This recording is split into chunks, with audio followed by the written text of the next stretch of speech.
Walk into a Walmart today and it no longer feels like a store. It feels like a bad joke America keeps repeating long after people have stopped laughing. The shelves are filled with goods that cost more but mean less. The promise of low prices always has turned into a cruel irony, and the customer walking out looks more robbed than served. This isn't just shopping, it's daylight theft dressed up in blue vests. But behind this slow collapse of America's largest retailer lies a far bigger story. While Walmart is bleeding trust at home, another part of the world is quietly earning it. Africa, a continent that boardrooms in Bentonville once mocked as emerging, is emerging for real and in ways Walmart never imagined. Digital platforms from Lagos, Nairobi, and Accra are connecting real producers with real customers. Families are buying coffee directly from Ethiopia, chocolate directly from Ghana, and fashion that carries identity from South Africa. At the very moment Americans are losing faith in their own retail, giant Africa is rising as the world's new marketplace. This raises a question no one in Washington or Wall Street dares to ask out loud. What happens when the beating heart of global retail no longer belongs to America? Can a country still claim economic dominance when its most powerful store no longer sets the rules? Or are we watching in real time the end of Walmart's empire and the beginning of Africa's ascendancy? If you've ever felt that American shopping has lost its soul, if you've ever wanted to know where dignity and value still matter, this story is for you. Please share this video if you feel you're one of the first to see what's really happening. And subscribe if you believe the truth is more important than the headlines.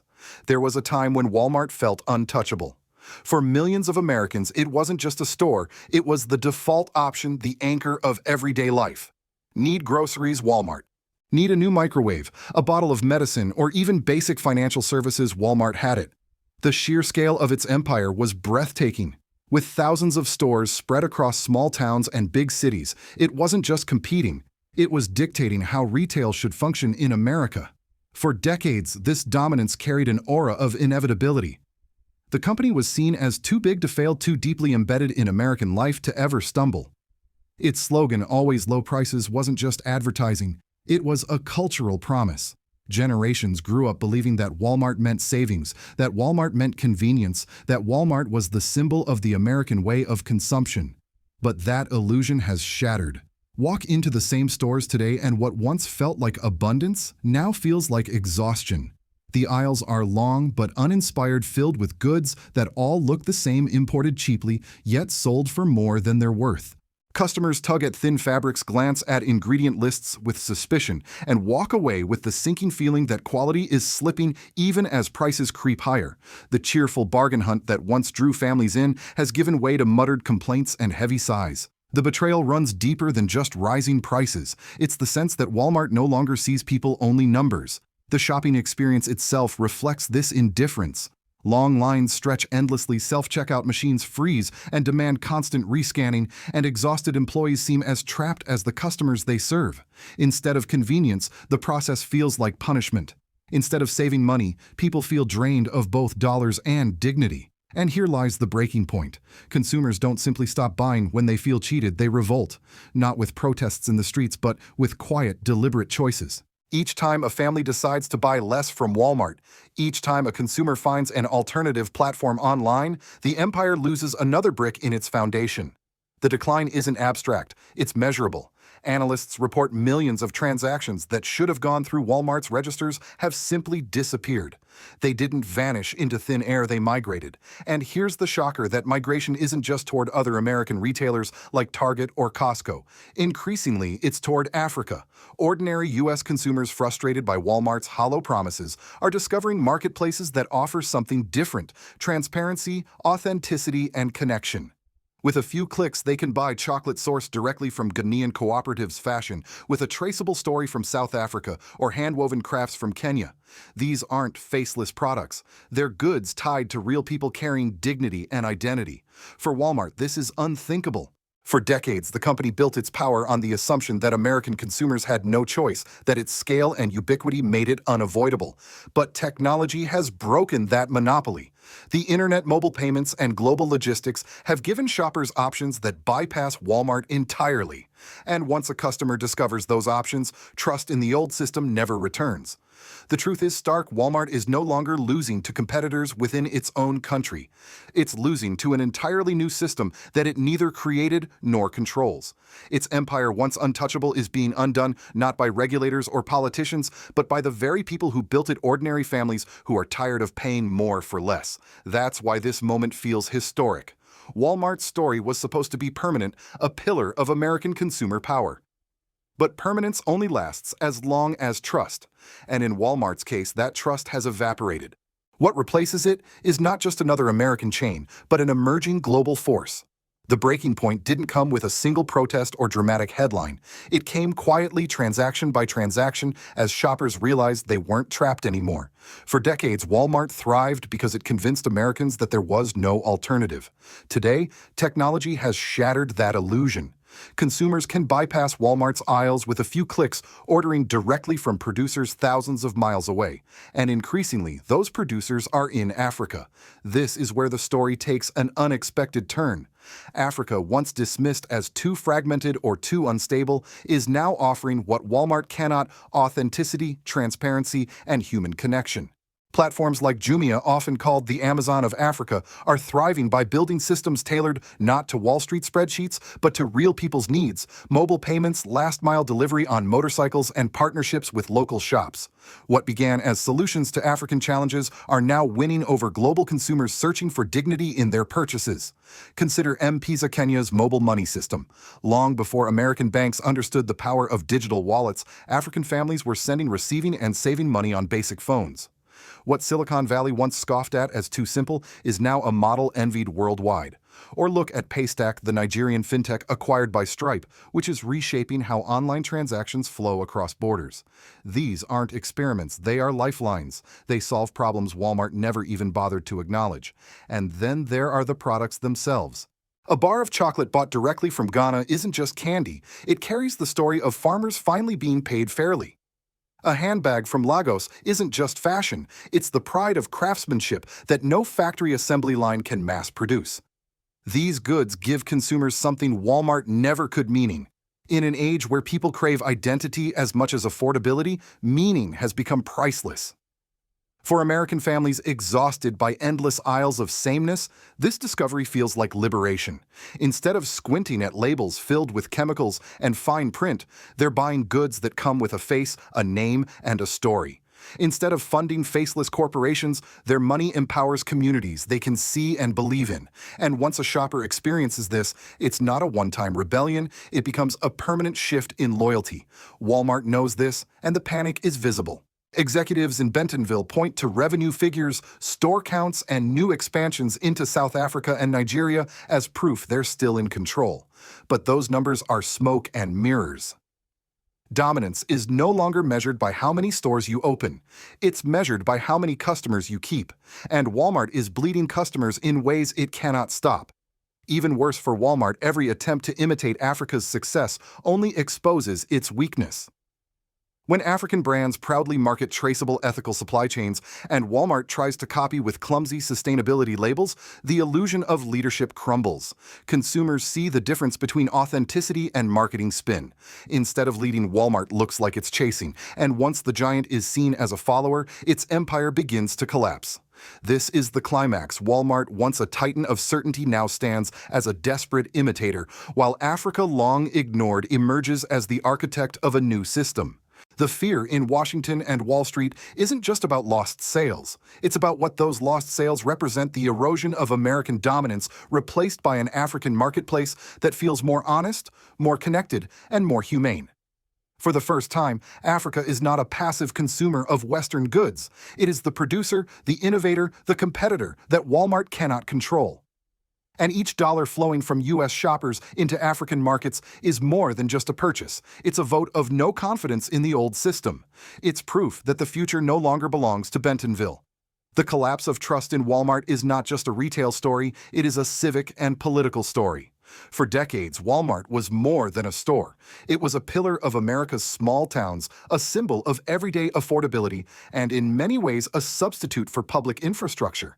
When Walmart arrived in a community, it meant jobs tax revenues and the sense that even the most rural places were connected to America's consumer machine. But what happens when that machine begins to break families who once felt secure shopping in bulk now feel squeezed? The promise of savings has become the reality of debt. And when an institution this large fails to deliver dignity, the frustration doesn't stay at the checkout line, it bleeds into society. Conversations at kitchen tables, at church gatherings, and in community halls begin to reflect the same sentiment. We can no longer trust the giants who claim to serve us. For many Americans, this fuels a quiet anger toward both corporate America and the political system that protects it. Politicians promised that globalization and corporate expansion would lower costs and raise living standards. Instead, people walk into Walmart and see the opposite: higher prices, lower quality, and a sense that their loyalty has been taken for granted. That disillusionment doesn't stop with Walmart. It feeds into declining trust in government, in Wall Street, and in the broader idea of the American promise. Meanwhile, the consequences abroad are strikingly different. In Africa, the erosion of Walmart's dominance has opened space for local producers, startups, and entire economies to step forward. What once was dependency on Western imports is turning into pride in homegrown products. Ghanaian cocoa no longer needs a U.S. corporate middleman. Ethiopian coffee chains don't wait for American approval. South African fashion houses export directly with identity intact. This is not just economics, it's sovereignty. Politically, that sovereignty matters. For decades, African nations were pressured into being mere suppliers of raw commodities, always dependent on Western corporations to finish brand and sell the goods. Now the narrative is changing. With every successful African export that bypasses Walmart, the continent is reclaiming power once stolen by colonial trade systems. It sends a clear message. We are not just markets for your products, we are markets for our own. For the U.S., this shift is dangerous. Walmart was not just a store, it was a soft power instrument. Its reach into every American town made it a cultural empire, and its global supply chains reinforced America's dominance in international trade. But if investors and consumers alike are redirecting money toward African startups, then the U.S. loses more than revenue. It loses influence. Each dollar that circulates in Nairobi instead of Nebraska weakens America's grip on the rhythms of global commerce. On the civic level, Walmart's decline erodes faith in the very idea that big means better. Ordinary citizens begin to wonder, if the largest retailer in the world cannot deliver value, what else in America is hollow? And when this skepticism deepens, it doesn't just affect shopping habits, it affects elections, trust in institutions, and the social fabric itself. Thus, the fall of Walmart and the rise of African retail ecosystems is not only a consumer choice, it is a rebalancing of dignity across societies. In America, shoppers feel abandoned. In Africa, producers feel empowered. And in the tension between those two realities lies a transformation that will define politics and economics for years to come. From the American perspective, the decline of Walmart feels almost unthinkable. For years, it wasn't just another store, it was a cultural anchor woven into the very fabric of daily life. To see that anchor slipping is to confront an uncomfortable truth. America's model of consumer dominance is no longer secure. What shocks many observers is not simply that Walmart is struggling, but that the alternative rising to replace it is Africa. In Washington, the concern is clear but rarely spoken out loud. Walmart was a quiet weapon of soft power. Its supply chains touched dozens of countries, shaping economies in ways that benefited American influence. Its expansion into small-town America reinforced the idea that U.S. consumption was permanent and unrivaled. But the very moment consumers start bypassing Walmart for African platforms and producers that influence begins to evaporate. This isn't just about dollars, it's about respect. When shoppers and investors turn away, they're declaring, "We no longer see you as the leader." Globally, the perception is shifting just as dramatically. For decades, Africa was framed in Western boardrooms as a passive market, fragmented, unstable, and dependent. Today, that story no longer holds. In Lagos, Nairobi, Kigali, and Johannesburg, startups are rewriting the rules of commerce. In Ghana and Ethiopia, farmers and entrepreneurs are branding their products for global shelves without waiting for American approval. In South Africa, logistics companies rival the speed and efficiency of Silicon Valley experiments. These aren't isolated success stories. They are threads in a larger fabric of a continent stepping into its role as a producer, not just a consumer. The world is watching this with fascination. In Europe, where disillusionment with American corporations is also growing, African products are gaining traction as authentic and premium. In Asia, investors see Africa not as charity, but as opportunity, pouring capital into platforms and infrastructure that reflect long-term confidence. For countries like China and India, Africa's retail revolution is not a surprise. It is the natural consequence of a young, tech-savvy population building systems on their own terms. The US, by contrast, risks being left behind. Instead of leading, Walmart now looks like it's scrambling to copy innovations Africans built years earlier. To older Americans who remember when Made in the USA stood for trust, this is painful. It feels like watching the erosion of a world where America set the standards. Yet for Africa, the same process feels liberating. For the first time in modern history, the continent is being recognized not for its raw commodities, but for its finished products, its creativity, and its innovation. Each transaction is more than an exchange of goods, it's a statement of identity and pride. And as consumers across the globe continue to search for value that carries meaning, Africa offers exactly what the old American retail system cannot. The global picture is clear. America's dominance through Walmart is fading, and Africa's ascendancy is rising. The question for the U.S. is no longer whether Walmart can recover it, is whether America can adapt to a world where the center of consumer power no longer sits on its soil. The story of Walmart's decline is not only about retail, it is about the fragility of empires. For decades, Americans were told that bigger is better, that scale alone guaranteed permanence. Walmart became the proof of that promise, a giant too big to question. Yet here we are, watching that giant stumble not because of regulations or political enemies, but because ordinary families stopped believing. And when belief dies, even the mightiest corporations fall. At the same time, Africa is rising not as a charity case, not as a passive consumer, but as an architect of its own future.